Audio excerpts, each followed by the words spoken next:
ব্রাহ্মণ ব্রাহ্মণের কাজ করবে, ক্ষত্রিয় ক্ষত্রিয়র কাজ করবে, বৈশ্য বৈশ্যর কাজ করবে, শূদ্র শূদ্রর কাজ করবে। এটা যদি ঠিকঠাক কেউ করে যায়, সেই একদিন ভগবানের চরণ পাবে। কারণ ভগবান বলছেন না গীতায় যে চাতুর্বর্ণং ময়া সৃষ্টম গুণকর্ম বিভাগস্য। ব্রাহ্মণের কাজ হচ্ছে কি?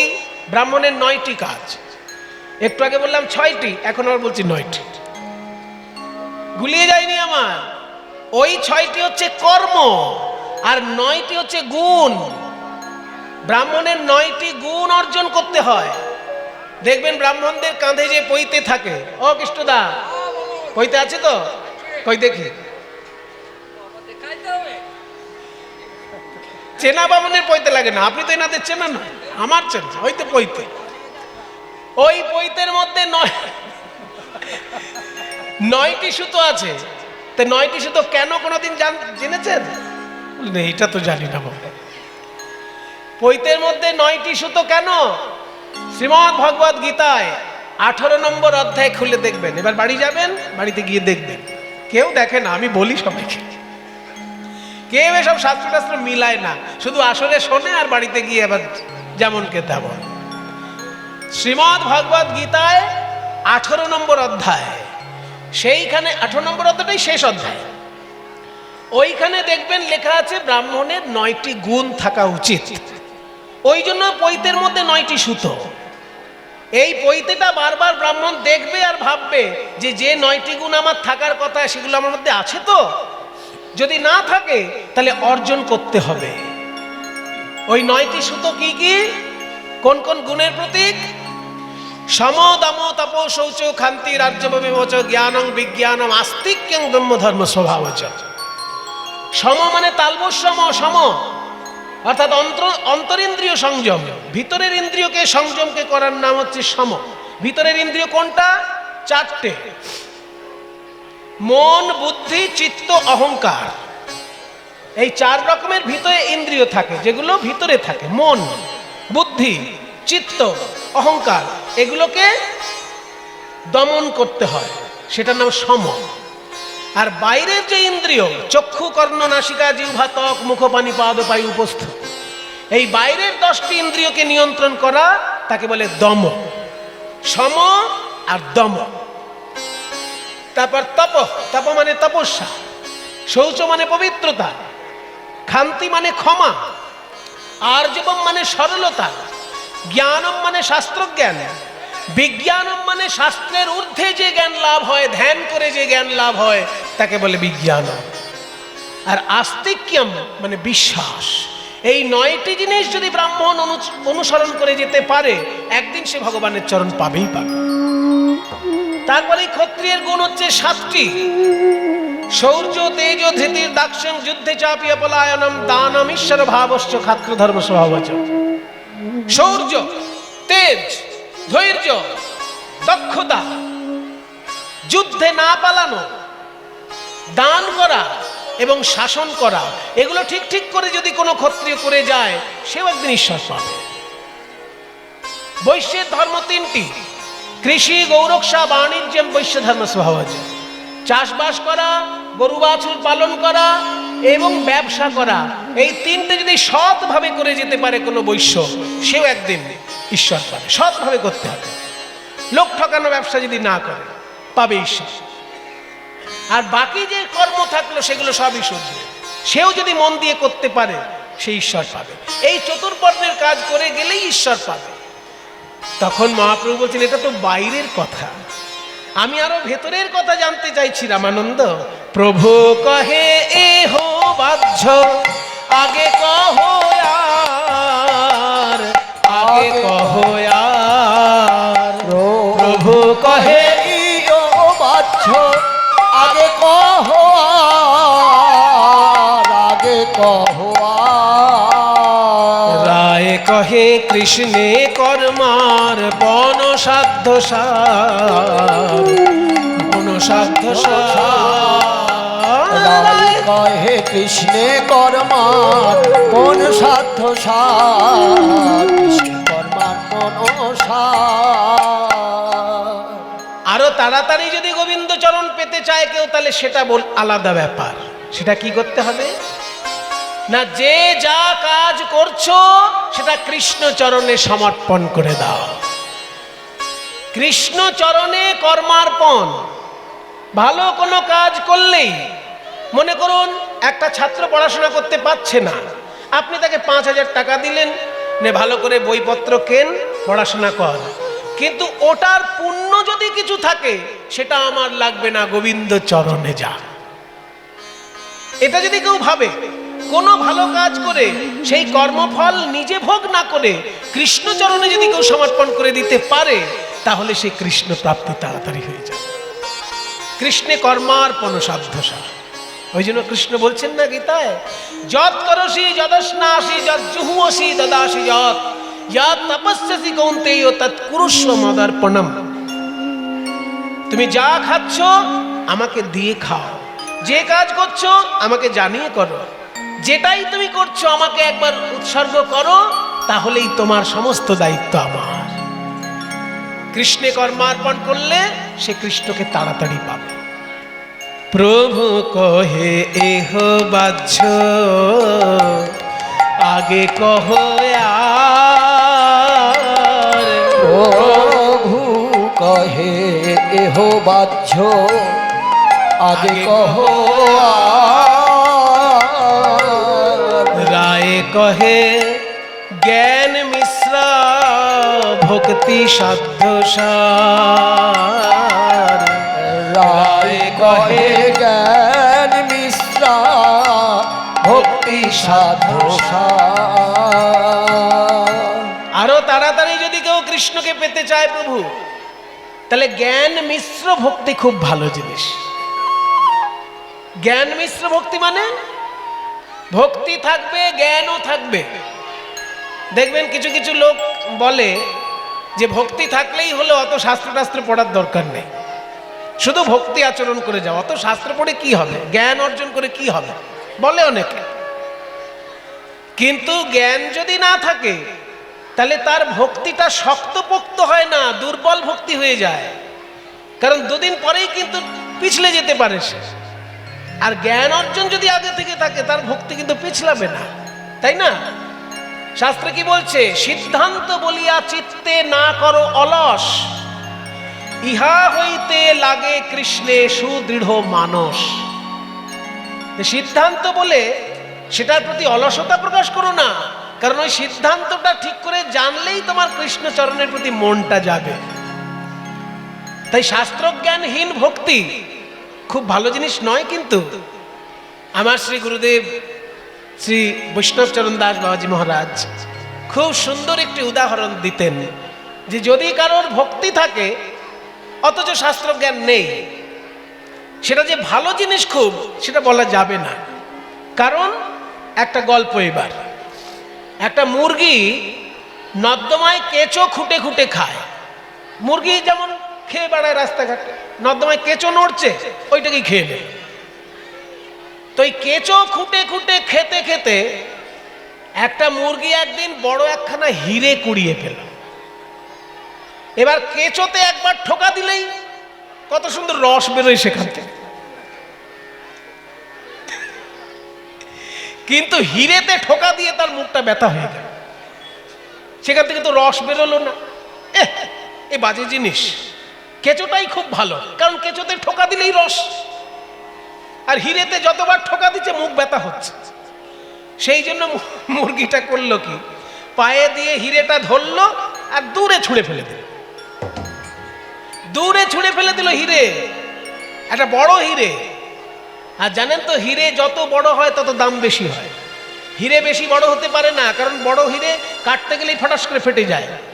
ওই জন্য বড় হিরে হলে তার দাম বেশি হয়। এবার ওই বড় হিরেটা যখনই দূরে ছুঁড়ে ফেলে দিল, সেই পথে যাচ্ছিল একটা জহুরি, মানে যারা মণিমাণিক্য নিয়ে ব্যবসা করে, সে দেখলো একখানা হিরে, তাও মুরগি ছুঁড়ে ফেলেছে। নর্দমায় ছিল হয়তো, তবু ওই হিরেটাকে জলে ধুয়ে নিয়ে সে করলো কি, হিরেটাকে একেবারে ভিতর পকেটে, বুক পকেটের বাইরে নয়, ভিতরেরটা। কারণ মুরগি তো হীরের দাম জানে না, ও কেঁচোর ভালো মূল্য বোঝে। তো এইবার এই হিরেটা যখন জহুরি পেয়েছে একবারে বুক পকেটে নিয়েছে, আর মুরগিটার জন্য 1 কেজি কেঁচো এনে দিয়েছে। বলে তুই বসে বসে কেঁচো খা বাবা, কিন্তু যা আমায় তুই দিলি এ আমার ছেলে মেয়ে নাতি নাতনি বসে খাবে। তাহলে মুরগি হীরের মূল্য বোঝে না, কেঁচোর মূল্য বোঝে। আর হীরের মূল্য কে বোঝে? ওই জহুরি। ওই জন্য হীরেটাকে সে বুক পকেটে নিয়ে রাখলো। তাহলে আমি যদি কৃষ্ণের মূল্য না বুঝি, তাহলে কৃষ্ণকে কি আমি উপাসনা করতে পারবো? আমার কাছে তো কৃষ্ণ একটা পাথরের মূর্তি মনে হবে যদি আমি কৃষ্ণের তত্ত্ব না জানি। একটা সাধারণ পাথরের পুতুল আর একটা কৃষ্ণ মূর্তি, এর মধ্যে আমার কাছে কোনো পার্থক্য থাকবে যদি আমি কৃষ্ণের তত্ত্ব না জানি? আমি যদি জানি যে কৃষ্ণ হচ্ছেন সচ্চিদানন্দ বিগ্রহ, অনাদিরাদি গোবিন্দ সর্বকারণ কারণম, এই তত্ত্বটা যদি আমি জানি, তবে তো আমি ওই কৃষ্ণ মূর্তিকে পুজো করতে পারবো। আর তা নাহলে একটা পাথরের পুতুল আর একটা পাথরের কৃষ্ণ মূর্তি দুটোই তো আমার কাছে সমান হয়ে যাবে। তাই জ্ঞান মিশ্র ভক্তি হচ্ছে সেরা ভক্তি। প্রভু কহে ইহো বাহ্য আগে কহয়া, প্রভু কহে ইহ বাহ্য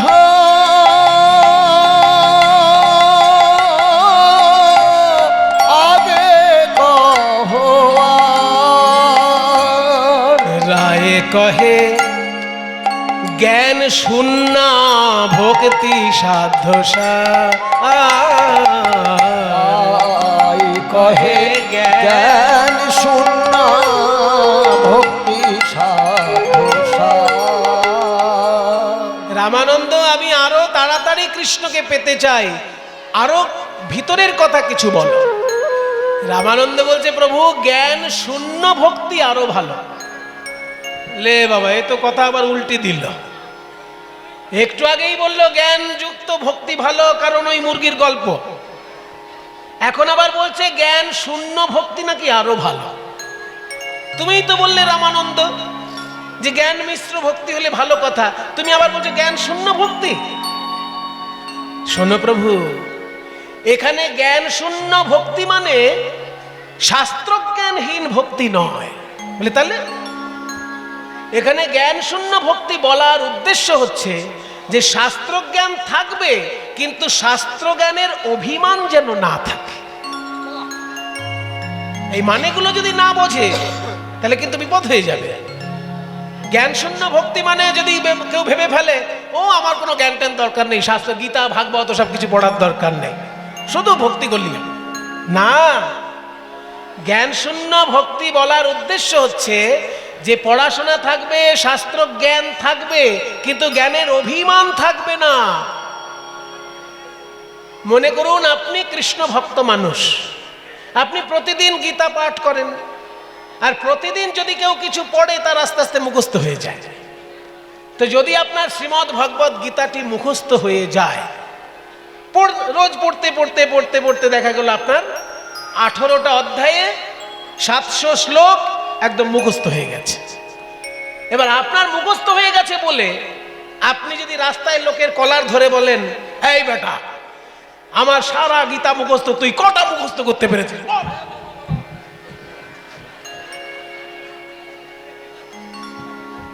সেটা কি ভালো হবে? আপনার মুখস্থ হয়েছে ভাগ্যবান আপনি। আপনার যদি গীতার শ্লোক মুখস্থ হয়ে থাকে খুব ভালো কথা, কি বলে, কিন্তু তা বলে আপনি যদি লোকের কলার ধরে বলেন যে আমার মুখস্থ আছে, তোর কটা হয়েছে বল বেটা, কি ক্ষমতা তোর গীতার শ্লোক মুখস্থ করবি? তাহলে ভক্তি আর তার থাকবে?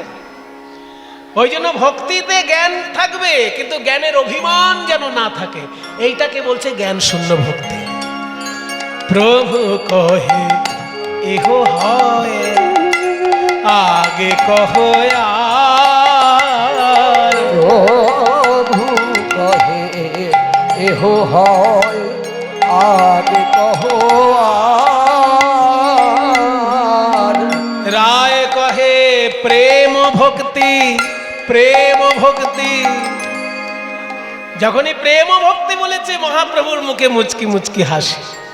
আমি তো এই কথাটার জন্য আশা করছিলাম এতক্ষণ রায় কহে প্রেম ভক্তি সর্বসাধু সার।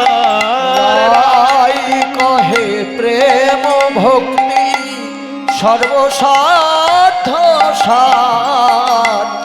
প্রেম ভক্তি, প্রেম ভক্তি, ভালোবাসা দিয়ে যদি কেউ ভক্তি করে, মায়েরা, সেবা করা যদি কখনো বাধ্যতামূলক হয় সেটাকে সেবা বলে না, সেটাকে পরিষেবা বলে। কিন্তু সেবা যখন অন্তর থেকে আসে সেটা হচ্ছে সত্যিকারের সেবা। কি সেটা? প্রেম ভক্তি। আমি একটা উদাহরণ দিচ্ছি। একজন নার্স, মনে করুন সরকারি হাসপাতালে চাকরি পেয়েছে, নার্সের চাকরি। এবার প্রতিদিনই রোগীকে ইঞ্জেকশন দিতে হচ্ছে। তো এত বেশি রোগীর সংখ্যা যে ইঞ্জেকশন দিতে দিতে দিতে দিতে তার একেবারে বিরক্ত ধরে, তখন হাত ধরে এইরকম দিয়ে দিল। কিন্তু ওই নার্স যখন নিজের বাড়িতে নিজের ছেলেকে ইঞ্জেকশন দেবে, বলুন কতখানি পার্থক্য হয়ে যাবে সেখানে? সাধারণ একটা রোগীকে রোজ ইঞ্জেকশন দেওয়ার মধ্যে তার যে বৈশিষ্ট্য, নিজের ছেলেকে যখন ইঞ্জেকশন দেবে একই বৈশিষ্ট্য হবে কি? সেখানে তখন মাথায় হাত বুলিয়ে নানা রকম কায়দা করে, বাবা সোনা মনি মানিক আমার, ওই দেখ পাখি উঠছে, ওই যে পাখি, টুক করে ইঞ্জেকশন। তাহলে বাইরের লোককে যখন সে সেবা দিচ্ছে সেটা সেবা নয়, সেটা পরিষেবা। কিন্তু যখনই অন্তর থেকে স্নেহ মাখানো সেবা চলে আসছে সেটা সত্যিকারের সেবা। ওই জন্য এমনি ভক্তি আর প্রেম ভক্তির মধ্যে ওই আকাশ পাতাল তফাৎ। ওই জন্য মীরাবাই বলেছেন যে সব থাকলেও, সব না থাকলেও চলবে, প্রেম ভক্তি থাকলেই তার জীবন ধন্য। साधन करना चाहिए रे मनवा, भजन करना चाहिए। साधन करना चाहिए मनवा, भजन करना चाहिए।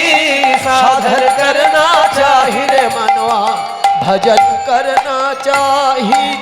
प्रेम लगाना,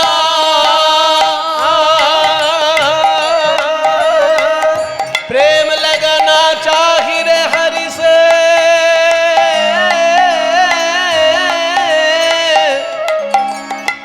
प्रेम लगाना चाहिए रे हरि से, आह प्रीत लगाना चाहिए। प्रेम लगाना चाहिए रे हरि से, प्रीत लगाना चाहिए। प्रेम लगाना चाहिए रे हरि से, प्रीत लगाना चाहिए। साधन करना चाहिए मनवा, भजन करना चाहिए।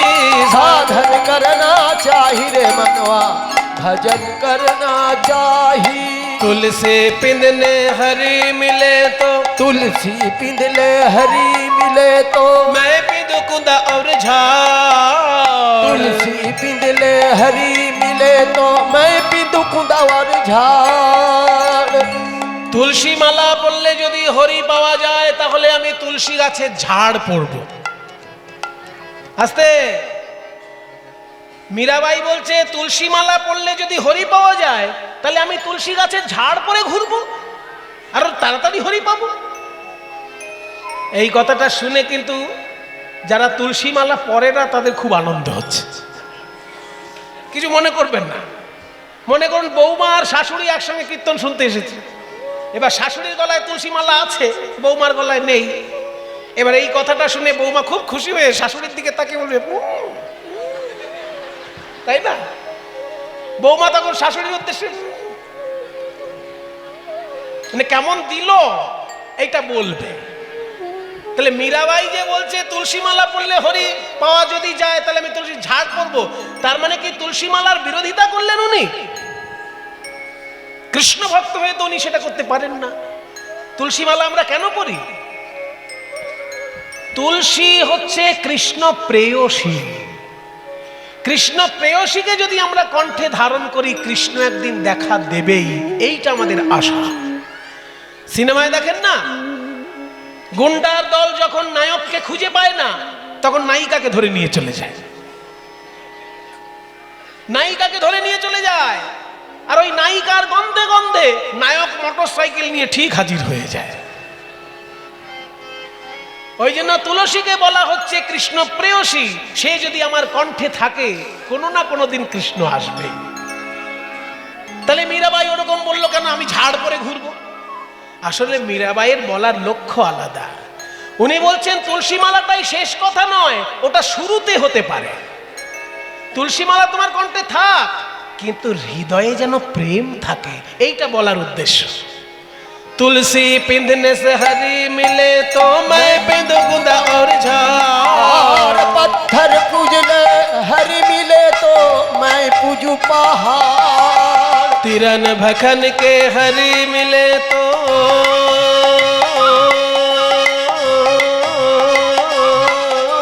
तिरन भखन के हरि मिले तो बहुत रहे हैं आजाद।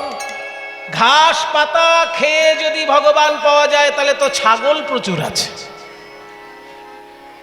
নিরামিষ শাক পাতা খেয়ে যদি ভগবান পাওয়া যায় তাহলে তো ছাগল সারাদিনে নিরামিষ খাচ্ছে, সে কেন ভগবান পাচ্ছে না? এটা বলার মানে কিন্তু এই না যে তোমরা যা খুশি খেয়ে নাও, তাও না। এটা বলার উদ্দেশ্য হচ্ছে নিরামিষ খাওয়া অবশ্যই থাকবে, কিন্তু হৃদয়ে যেন প্রেম থাকে। ओ तिरन भखन के हरी मिले तो बहुत रहे स्त्री छोड़ के हरी मिले तो बहुत रहे हैं खोजा, स्त्री छोड़ के हरी मिले तो बहुत रहे हैं खोजा। স্ত্রী ত্যাগ করে যদি হরি পাওয়া যায় তাহলে তো নপুংসক অনেক আছে, তারা কেন পাচ্ছে না? दूध पीने से हरी मिले तो नित नहाने से हरी मिले तो जल जंतु होई, नित नहाने से हरी मिले तो जल जंतु होई। নিত্য স্নান করলে যদি হরি পাওয়া যায়, ও মায়েরা কি হলো, বসো, পোকামা করবে। বলছে যদি রোজ স্নান করলেই ভগবান পাওয়া যায় তাহলে তো মাছ চিংড়ি এরা তো জলেই ডুবে থাকে। नित नहाने से हरी मिले तो जल जंतु होई, नित नहाने से हरी मिले तो जल जंतु होई। फल मूल खा के हरी मिले तो बादुड़ बंदराई, अरे फल मूल खा के हरी मिले तो बादुर बदराई। এবার শেষ কথা বলছে মীরাবাই, दूध पीने से हरी मिले तो दूध पीने से हरी मिले तो बहुत बत्स वाला, दूध पीने से हरी मिले तो बहुत बत्स वाला।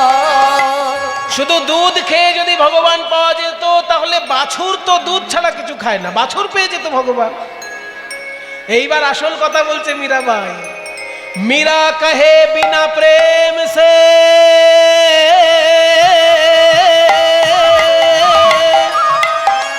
मीरा कहे बिना प्रेम से ना मिले नंद लाला, मीरा कहे बिना प्रेम से ना मिले नंद लाला, ना ही मिले नंद लाला, नहीं मिले नंद लाला। साधन करना चाहिए रे मनवा, भजन करना चाहिए, साधन करना चाहिए मनवा, भजन करना चाहिए। नानोपचार कृत पूजन मार्त बंधो, प्रेम नैव भक्त हृदय सुख विद्रुतं स्यात्, जावदक्षुदसति जठरे जरठा पिपाशा, तावत सुखाय भवतो ननु भक्ष्यपेये। এই যে সংস্কৃত কবিতাটা শোনালাম এটা রামানন্দ রায়ের রচনা। এই প্রসঙ্গে উনি বলেছেন, নানোপচার কৃত পূজন মার্ত বন্ধো, নানা রকমের উপচার দিয়ে যদি কেউ ভগবানের সেবা করে ওই উপচারের প্রতি ভক্তের নজর থাকে না, ভক্তের নজর থাকে আমি যেন প্রেম দিয়ে ভগবানকে ডাকতে পারি। উপচার একটু রাখতে হয়, সেই জন্য রাখা। প্রেমটাই ভক্তের কাছে আসে। প্রেম নৈব ভক্তের হৃদয়ম সুখ বিদ্রুতং স্যাৎ। প্রেম নৈব ভক্তের হৃদয়ম সুখ বিদ্রুতং স্যাৎ। এবার উদাহরণ দিচ্ছে, यावत् क्षुदस्ति जठरे जरठा पिपासा। বলছে পেটে যদি খিদে থাকে তবেই খাবার ভালো লাগে, কণ্ঠে যদি তৃষ্ণা থাকে তবেই পিপাসা ভালো লাগে, তেমনি হৃদয়ে যদি প্রেম থাকে তবেই তার কাছে কৃষ্ণ ভালো লাগে। भक्ति रस कृष्ण भक्ति रस भावितामति क्रियता यदि पुतोऽपि लभ्यते तत्र लोल्यमपि मूल्यमेकलं जन्मकोटिषु कृतैर्न लभ्यते कृष्ण भक्ति रस भावितामति क्रियतां यदि कुतोऽपि लभ्यते तत्र लोल्यमपि मूल्यमेकलं जन्मकोटिषु कृतैर्न लभ्यते कृष्ण भक्ति रस भावितामति। এটাও রামানন্দ রায়ের লেখা শ্লোক। বলছে কৃষ্ণ রসে রসায়িত মন যদি কোথাও কিনতে পাও প্রভু কিনে নাও। সেখানে কৃষ্ণকে ভালোবাসার লোভটাই হচ্ছে একমাত্র মূল্য। তবে সেই মূল্য কোটি জন্মের স্বীকৃতি থাকলেও নাও পাওয়া যেতে পারে। লোভটাই আসল কথা। আমি ভগবানকে ভালোবাসবো, এই লোভ থাকলেই তার হৃদয়ে প্রেম নেমে আসবে। বাহ! প্রভু কহে ইহ হয় আগে কহো আর, প্রভু কহে ইহ আগে কহ কহে দাস্য প্রেম সর্বসাধ্য সার। কহে দাস প্রেম সর্বসাধ্য সার।